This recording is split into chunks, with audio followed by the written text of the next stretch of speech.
행복한 안식일 주신 하나님께 감사합니다. 안식일학교 시간을 통하여 많은 은혜를 참 받았습니다. 안식일학교 시간에 말씀하신 대로 계명을 지키는 자체가 율법주의가 아니고, 율법주의라고 하는 것은 그리스도의 의와 공로를 제쳐놓고 자기 의지로 뭘 하려고 하는 게 율법주의입니다. 그래서 신앙에 그리스도가 빠지면 문제가 생깁니다. 아시는 대로 우리 교회 초기 40년 동안은 그리스도 의보다 율법의 행위의 강조가 더 많이 있었습니다. 그리스도에게 초점을 맞춰야 할 텐데 개혁을 열심히 부르짖다 보니 그리스도의 의는 뒷전으로 밀려났고 잠깐 잊어버려졌습니다. 그러다가 1888년에 그게 제자리를 잡게 되었죠. 그래서 구원의 유일한 수단이고 목적은 예수 그리스도이십니다. 예수 그리스도의 의를 체험한 데서부터 개혁이 거기서부터 시작이 돼야 됩니다. 죄를 이기는 것, 품성이 변화되는 것, 율법을 순종하는 것, 자아를 이기는 것, 거기서부터 출발을 해야 됩니다. 그것이 바로 마태복음 23장 23절에 이것도 행하고 저것도 버리지 말라. 사람은 이쪽이 아니면 한쪽만 택하려고 하는 그런 속성이 있습니다. 그러나 그것을 아시기 때문에 예수님께서 이것도 행하고 저것도 버리지 말라. 우리가 개혁하고 행위가 있어야 되고 순종이 있어야 되는 것은 믿음의 열매, 믿음의 결과로 생각을 하면 그것이 오히려 자신의 신앙에도 좋으리라고 생각이 됩니다. 그러니까 개혁을 많이 이렇게 부르짖다 보면 자칫하게 그게 자리가 바뀔 수가 있어요.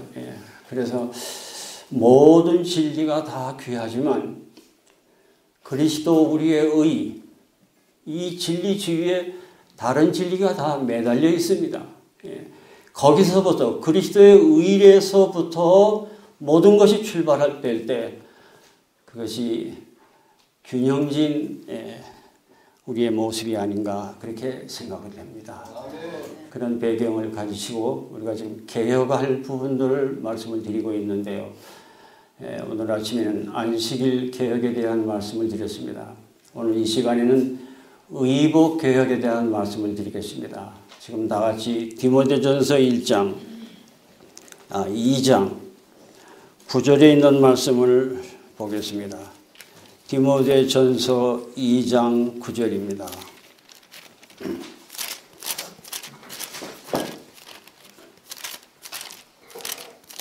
디모데전서 2장 9절.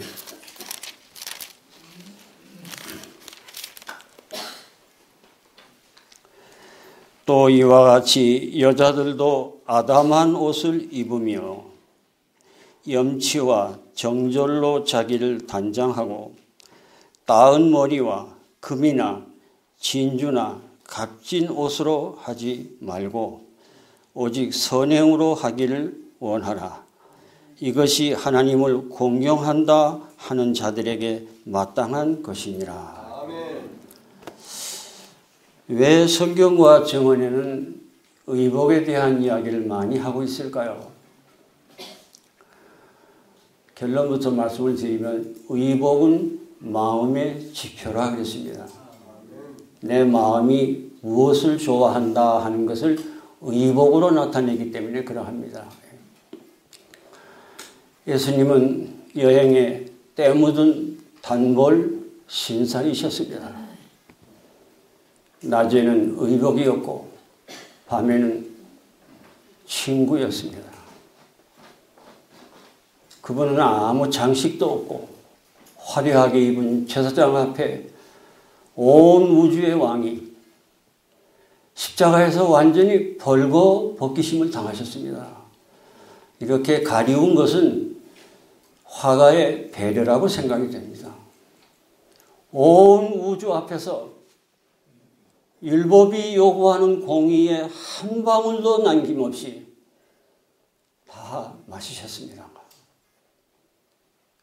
그런데 우리는 값진 의복으로 몸을 단정하고 화려한 의복으로 그렇게 해서 하나님의 성소를 모독하지 말라 그렇게 말하고 있습니다. 스바냐 1장 8절에 보면 이방의 옷을 입는 자들을 하나님이 벌하시리라 그랬습니다. 예수님은 의복을 입는 문제가 이것이 하나의 그냥 여가의 문제가 아니고 말씀드렸듯이 우리 마음이 정말 예수님으로 의하여 지배를 받고 있으면 그런 의복을 안 입지요. 사실 예수를 안 믿는 사람일지라도 교양이 있고 품이 있는 사람들은 옷을 품이 있게 입습니다. 하물며 하나님의 백성들이 유행을 따라 옷을 입는 것은 예언의 시대는 징벌받을 죄에 해당한다고 이야기를 하고 있습니다. 제가 하나 읽어보겠습니다. 교회증언 1권 136쪽에서 있는 말씀입니다. 우리를 구속하시기 위하여 생명을 버리신 영광의 왕 예수께서는 가시면류관을 쓰셨는데 많은 사람들이 몸을 시장하기 위하여 돈을 허비해왔다. 나는 밖으로 나타나는 의복의 모습은 많은 사람들이 몸을 시장하기 위하여 밖으로 나타나는 의복의 모습은 마음의 상태를 보여주시는 것을 계시로 보게 되었다 그랬습니다. 이런 일 때문에 좋지 않은 의복 그런 일 때문에 하나님과 그분의 백성들이 분리되고 법궤가 그들에게서 떠나갔다. 그렇게 표현을 하고 있습니다. 하나님께서는 세상과 분리되고 구별된 한 백성을 소유하실 것이다. 그러므로 어떤 사람들이 세상의 유행을 즉시 뿌리 뽑아버리지 않고 본받고자 하는 욕망을 갖게 되면 바로 그 순간에 하나님께서는 그들을 당신의 자녀로 인정하지 않으시려고 하신다. 그들은 세상에 속한 자들이요 흑암의 자녀들이다. 그렇게 표현을 하고 있습니다. 예수님이 우리의 마음을 지배하시면 우리의 생각과 우리의 취향이 달라집니다. 그래서 이건 사실은 의복 문제가 아니라 마음의 문제인 것입니다. 세상의 본을 따르는 것은 영성을 좀먹는 죄악입니다. 교만과 외모와 옷차림에 대한 자랑이 안식일을 지키는 무리들 가운데 침투해 들어왔다. 천사는 말하기를 안식일을 준수하는 자들은 자신에 대하여 죽어야 하며 자랑과 남의 인정을 받고자 하는 마음을 내려놓아야 한다 그랬습니다. 사람에게 특별한 옷을 입어서 시선을 끄고 인정을 받는 것보다 하나님에게 인정을 받는 처신을 하는 것이 재림 성도들의 마땅한 신앙의 자세라고 생각이 됩니다. 복장에 의하여 사람의 품성이 판단된다. 세련된 취미와 교양이 넘치는 지성은 단순하고 적합한 복장을 선택하는 데 나타난다. 우리 여학생들에게 그런 말을 많이 합니다. 요즘 여학생들이 남자도 마찬가지지만 어떻게 그렇게 아주 꼭 달라붙는 바지를 입고 다니는지요. 저는 그게 늘어나는 걸 모르고 야 저렇게 좁은 바지를 입으려고 얼마나 고생을 했을까. 어떻게 그게 발이 들어가는지요. 이렇게 물어봤더니 장로님 이게 늘어나요. 그러더라고요. 그래서 이 옷을 입는 데에 대한 특별히 침례 공부를 시킬 때 전도법에 보면 초신자들에게까지라도 이 문제를 많이 가르치라고 그렇게 이야기를 합니다. 다음 말씀 들어보십시오. 화려한 복장으로 성소가 모독이 됐다 그럽니다. 목사님의 설교를 들어야 할 텐데 이상한 옷에 시선이 자꾸 가고 그 시선을 빼앗긴다고 하는 것입니다. 그래서 하나님의 성소가 모욕을 당하지 않게 하라. 하나님과 천사들이 거기에 있다. 의복을 과시하지 말라. 그렇게 하면 불경이 권유되기 때문이다. 금운의 장신구는 우상이며 유행은 외부 세계를 다스려온 우상인데 교회 안에서도 환심을 사고 있다. 정작 패션계의 아주 그 대표적인 나라가 불란서입니까? 예, 저희 조카애가 그 학교에 있는데 거길 갔다 왔더니 정말 그 나라에 갔더니 그렇게 별로 유행이 없더라고 그래요. 예, 사람들이 다 검소하게 입고 그렇게 하는데 우리나라는 좀 심한 것 같습니다. 심한 것 같습니다.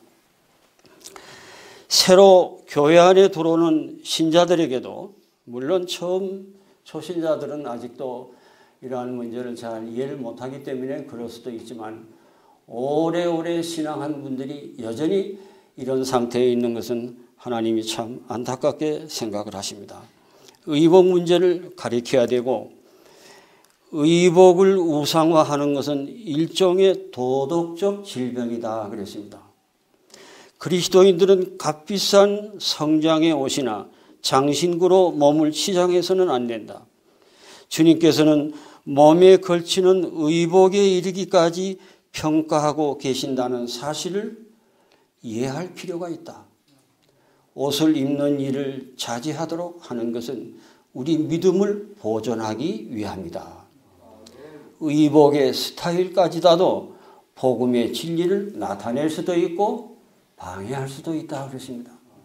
어떤 의복을 입느냐에 따라서 상대방에게 복음을 가르칠 때 감동을 줄 수도 있고 그렇지 못할 수도 있다고 하는 것입니다.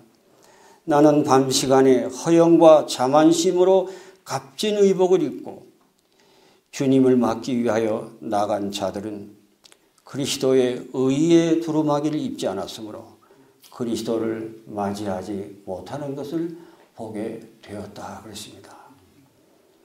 여러분 증언의 말씀을 믿으시죠? 아멘.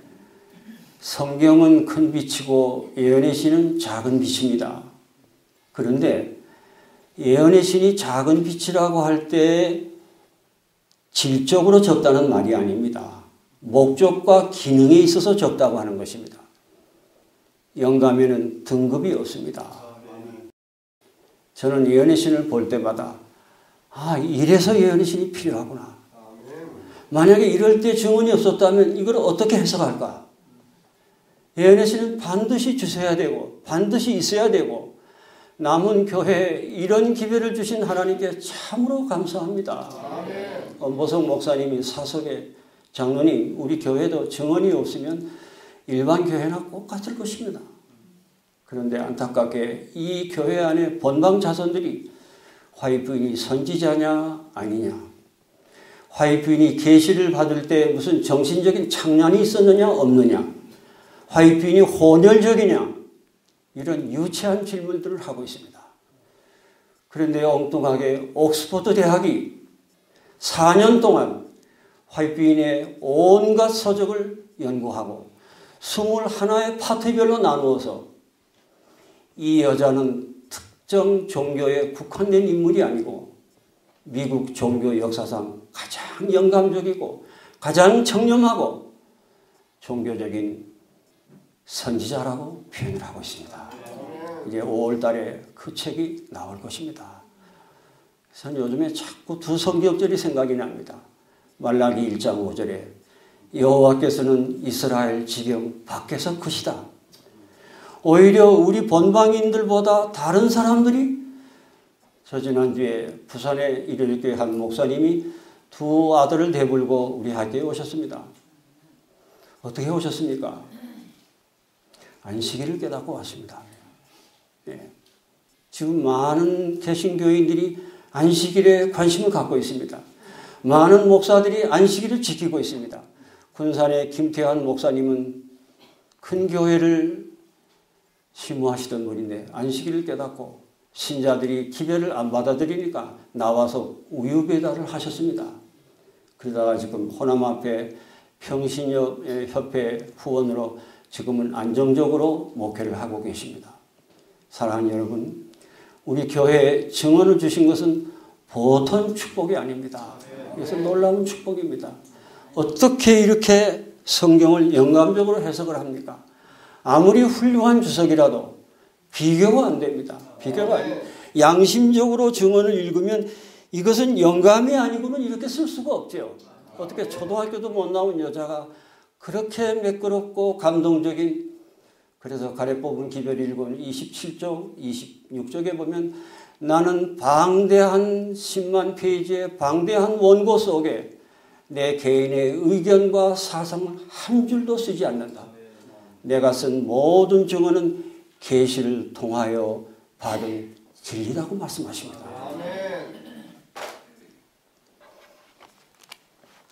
육신의 마음을 변화시키면 의복을 사랑하는 마음과 외모에 대한 자존심이 사라질 것이다.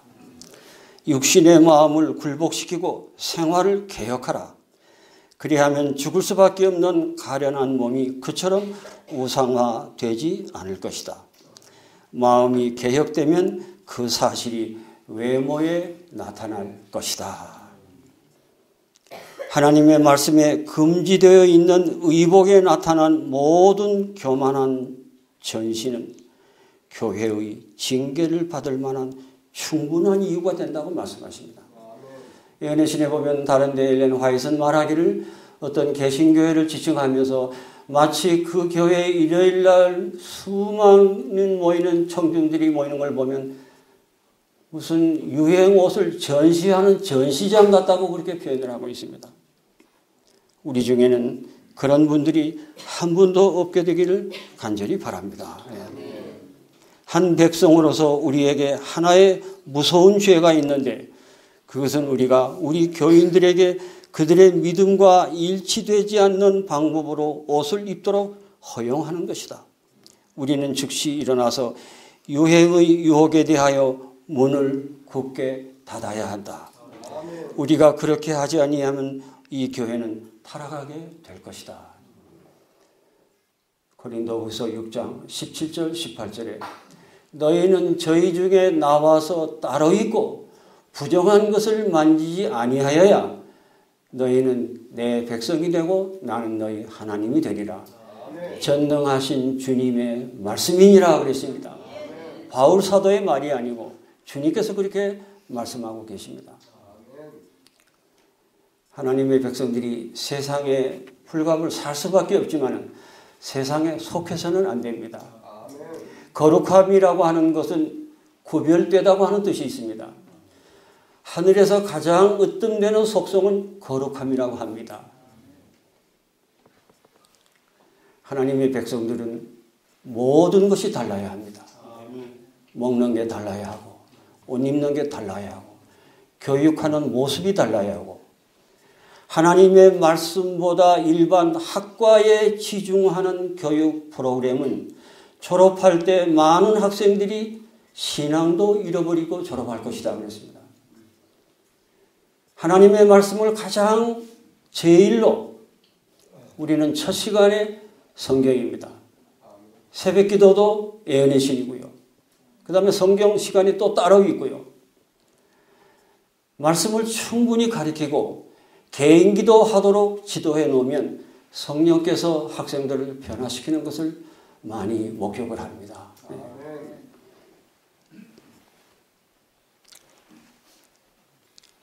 진리를 받은 후에 이게 재림신도의 가정 22쪽에 있는 말씀입니다.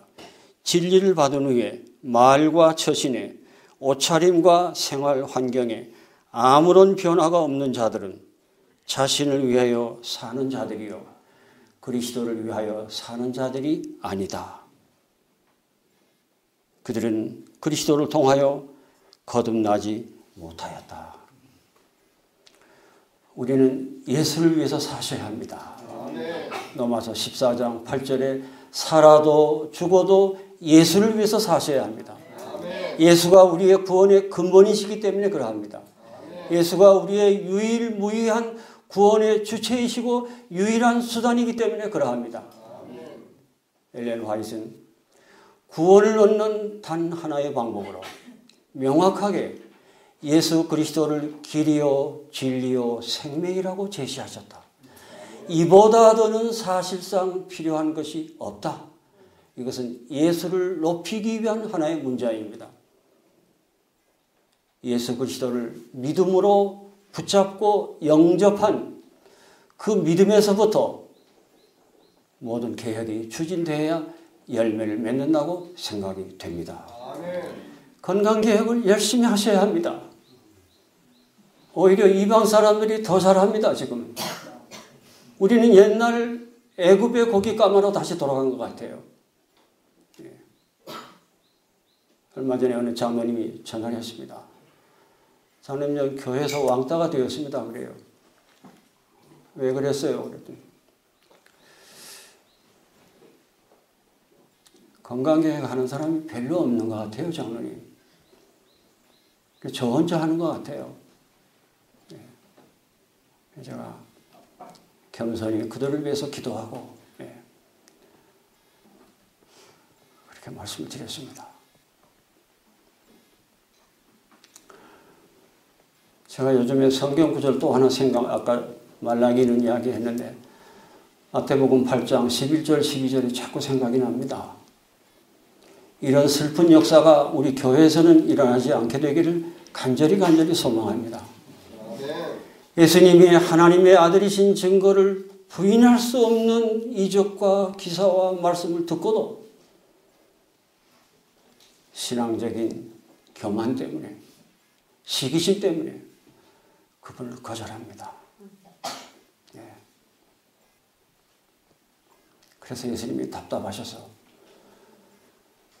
머지않은 장래 동서남북으로 많은 사람들이 하나님의 나라에 참여하는 반면에 나라의 본자석 유대인들은 쫓겨나 슬피 이를 갈며 있으리라 그랬습니다. 여러분이요, 우리는 어떻게 하든지 구원을 받아야 합니다. 엘렌 화이트는 자기 자서전에서 나는 기어이 구원을 받아야 하겠다. 만약에 안식일 교인들이 구원을 못 받으면 불쌍합니다, 진짜. 하지 말라는 것도 많고 제약도 많고, 근데 사실은 그렇게 사는 게 행복인데, 그게 평안인데.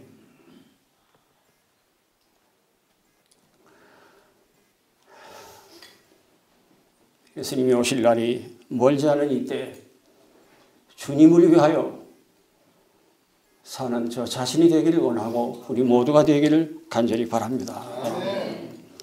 유일의 안전은 하나님의 독특한 백성으로 서는 것이다. 우리의 법률, 우리의 사는 패턴이나 우리의 사는 철학이 전혀 달라야 합니다. 무지개 색깔과 같이 알쏭달쏭하게 살지 말라고 하는 것입니다. 차든지 덥든지 하기를 원하십니다. 히에라폴리스에서 흘러나오는 온천수가 처음에는 뜨겁게 내려오지만 10km 동안 라오디게아 도시까지 흘러내려올 때는 염분이 섞인 광물질이 미지근한 물이 돼서 생리적으로 구역질을 낸다고 합니다. 마지막 남은 교회가 차지도 않고 덥지도 않고 미지근한 상태로 계속 그냥 하면 토함을 바치겠다고요. 하나님은 우리가 진리에 대하여 조금이라도 마음을 열고 있는 한은 우리를 쉽게 포기하지 않으십니다. 그게 이사야 42장 3절입니다. 꺼져가는 등불을 끄지 않는 분이십니다. 오래오래 참으십니다. 그러나 그 하나님의 인계에도 한계선이 있습니다. 그 한계선이 넘어갈 때는 호세아 4장 17절에 버려두라. 누가복음 13장 7절에 찍어버리라. 땅만 차지하고 있다. 그런 슬픈 운명을 우리 중에 하나도 당하지 않게 되기를 간절히 바랍니다. 우리는 이 타락한 시대의 습관과 유행에 한치도 양보하지 말고 도덕적으로 자립하고 그 부패한 우상 숭배의 습관과 타협을 하지 말아야 한다. 청교도적 검소함과 단순함이 이 시대를 위한 엄숙한 진리를 믿는 모든 사람들의 주택과 의복의 특징이 되어야 한다. 마음을 그리스도께 지배당하고 있는 자들은 세상의 과실을 본받고자 하는 욕망을 느끼지 않을 것이다. 우리의 의복, 우리의 주택, 우리의 사는 모습, 우리의 식탁, 그것이 우리가 가진 기별을 증거하는 것이어야 합니다. 몇 년 전에 한 곳에 집회를 갔습니다. 저를 잘 아는 집사가 자기 집에 초청을 해서 가서 하룻밤을 잤습니다. 저는 그렇게 큰 주택은 처음 봤어요. 네. 그래서 아유 참 값임없이 비싸겠다 그렇게 생각하는데 아침 예배를 드리는데 그 부인이 그 두 분이 참 다 믿음대로 살려고 하는 분들입니다. 장모님 집이 너무 크지요. 네. 웃었더니 제가 이거 살려고 진 게 아니고 제가 건축업을 하기 때문에 하나의 모델로 저는 걸 지금 임시 살고 있습니다. 부인이 하는 말이 아유 이 집이 빨리 팔려서 적은 집으로 갔으면 좋겠어요. 마음이 편치 않아요. 성령께서 역사하신 증거입니다. 예. 재림교인들은 세상과 구별된 삶을 사셔야 합니다. 예. 모든 것이 달라야 합니다. 부요한 옷차림과 이생의 사치는 하나님의 백성들이 누릴 팔자가 아니다. 다음 말씀 잘 들어보십시오. 먹고 마시고 옷 입는 것이 다 영적인 진보와 밀접한 관계가 있는 것을 기억하라 그랬습니다. 나는 말과 의복과 행동이 하나님을 위하여 말하여야 된다고 하는 것을 계시로 보게 되었다 그랬습니다. 내가 하는 말, 야고보 3장 2절에 보면 말에 실수가 없는 사람이면 거의 온전한 사람이라고 말을 합니다. 말은 마음의 표시이기 때문에 그러합니다. 그래서 옷차림과 우리의 모든 처신이 진리를 증거하는 것이 되어야 한다고 말씀을 하십니다. 그걸 예수님이 마태복음 10장 32절에 나를 시인하는 자는 나도 시인을 하고 나를 부인하는 자는 나도 부인을 하리라. 우리가 예수님처럼 살지 못하고 적당하게 타협해서 살면 결국은 예수를 시인하는 게 아니라고 하는 것이죠. 우리의 생애를 통하여 그런 생애를 살아야 할 것입니다. 베드로전서 3장 3절 4절을 이 말씀을 마치면서 읽겠습니다. 너희 단장은 머리를 꾸미고 금을 차고 아름다운 옷을 입는 외모로 하지 말고 오직 마음에 숨은 사람을 온유하고 안정한 심령에 썩지 아니할 것으로 하라. 이는 하나님 앞에 값진 것이니라. 신계원 목사님이 36대 총장으로 계실 때 어느 날 정문에 나오셔서 등교하는 학생들을 다 이렇게 바라보고 계셨어요. 한 남학생이 들어오는데 머리가 완전히 총천연색이요. 노란색, 파란색, 감색. 그래서 그 학생을 총장실로 대물고 들어오셔서 학생 그렇게 하는데 돈이 얼마나 들었어? 6만 원 들었어요. 6만 원 줄게. 그걸 꺼먹게 다시 했으면 좋겠다. 그렇게 권면을 했다고 그래요. 전 요즘에 학생들을 학지 생활하면서 요즘 우리의 자녀들을 세속에 떼묻지 않고 키우기가 가장 불행한 시대에 살고 있습니다. 연희신도 그렇게 이야기를 하고 있습니다. 완전히 핸드폰이 우상이 되어버렸습니다. 그래서 우리는 그걸 다 해설합니다. 점심 먹는 시간에 잠깐 부모님과 통화하기 위해서 줬다가 다시 또 이렇게 해설을 합니다. 참 안타깝습니다. 우리의 귀한 자녀들, 우리가 하늘에 갈 때 두 가지밖에 가지고 갈 수가 없습니다. 변화된 품성, 우리에게 선물로 준 귀한 우리의 자녀들을 같이 하늘에 데리고 가야 되겠죠. 그런데 요즘 자녀들이 성경에 취미를 붙일 수가 없습니다. 오락은 성령의 역사를 방해한다 그랬습니다. 부모들이요, 그대의 자녀들이 구원받기를 원하면 흥분되고 광적인 오락에서 자녀들을 격리시키라 그랬습니다. 청년에게 보내는 기별 375페이지인가 그런 말씀이 있습니다. 심각한 문제입니다. 우리가 구원을 받기 위하여 반드시 해야 할 일이 무엇임을 알아야 한다. 우리는 유행의 물결을 따라 이리저리 떠다녀서는 안 된다. 우리가 현재 해야 할 일은 세상에서 나와서 분리되는 것이다. 이것이 우리가 에녹과 같이 하나님과 동행할 수 있는 유일한 길이다 그랬습니다. 그리스도 우리에 의해서 첫째로 회개를 언급하고 있습니다. 대단히 부족한 사람이 1970년대에서부터 믿음으로 말미암는 의에 대한 관심을 가지고 나름대로 성경과 예내실을 놓고 강목을 만들다가 또 부족해서 찢어버리고 하기를 수도 없이 했습니다. 그러다가 어느 날 교회 증언 3권을 읽다가 탐복을 하고 무릎을 쳤습니다. 믿음으로 말미암는 의가 얼마나 예민한 기별입니까? 아직도 신학적인 논쟁이 끝일 줄을 모릅니다. 사단은 이 기별을 제일 미워합니다. 교회 증언 3권 371쪽에 그 말씀이 있습니다. 자기 죄에 대한 회개, 예수 그리스도께 대한 믿음, 하나님의 완전한 율법을 통하여 칭의로 여겨지고 칭의를 체험하여 구원에 이르게 된다 그랬습니다. 이 세 가지 단계 중에 가장 중요한 것은 그리스도께 대한 믿음입니다. 회개 자체가 공로가 있는 것은 아니고요. 회개는 그리스도를 마음에 영접하기 위한 준비입니다. 왜냐하면 시편 5장 4절에 예수님은 죄를 미워하시는 분이기 때문에 죄하고 예수님하고는 공존할 수가 없습니다. 그렇게 예수 그리스도를 개인의 구주로 단순히 영접해서 얻어진 의가 체험이 될 때 비로소 안식일을 제대로 지킬 수 있고 계명을 순종할 수 있게 되는 것입니다.